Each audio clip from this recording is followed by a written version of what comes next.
I make the ugliest bullet journals. They work for me. Let's make an ugly bullet journal together if you don't have it in you to make it super cute and aesthetic. You need a notebook, a pen. No rulers, no stickers, no markers, no highlighters, super functional. It's the end of the month when I'm filming this, so I'm doing a monthly reset, which just means I have another page to say that, hey, it's a different month.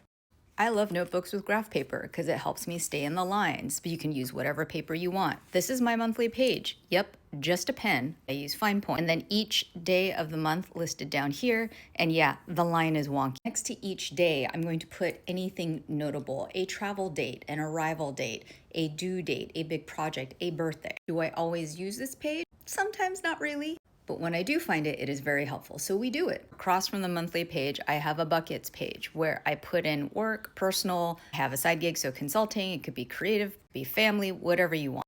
And this is where you're just trying to put in like a monthly goal. And don't go ham, especially if you have ADHD. Do not go ham. Choose one or two things maybe per bucket and expect to achieve 50% of them. That may sound like failure, but by the end of the year, you actually get a lot done.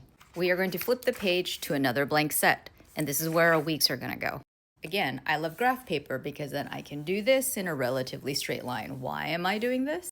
So that I can put the day and the date. I abbreviate, this is how I do it. And I have the weeks through Thursday. Where is Friday? Oh, Friday is here.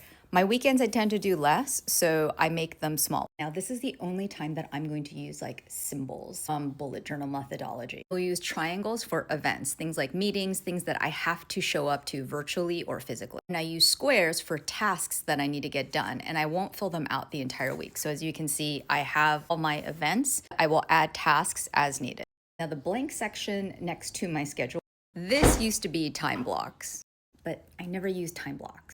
So instead, I actually keep that blank for a couple of reasons. Number one, if I keep my schedule and my to-do side concise, I have less chance of like unnecessarily filling it up and setting myself up for failure or burnout. This blank space is actually serving as a catch-all, meaning I will use it to jot down notes that I then need to put into a journal, commonplace book, into my Notion. This is like my scratch pad. And it's forcing me to be very limiting in what I actually need to capture versus just trying to capture everything. And finally, I have a bucket section where I take my monthly buckets and transfer what I'll be focusing on here.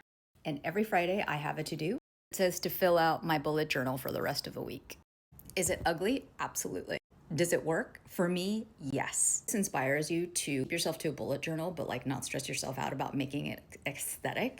God, that word is hard to say. Just make it functional and make it work for you. You don't need to stick to a template. Stick what works for you.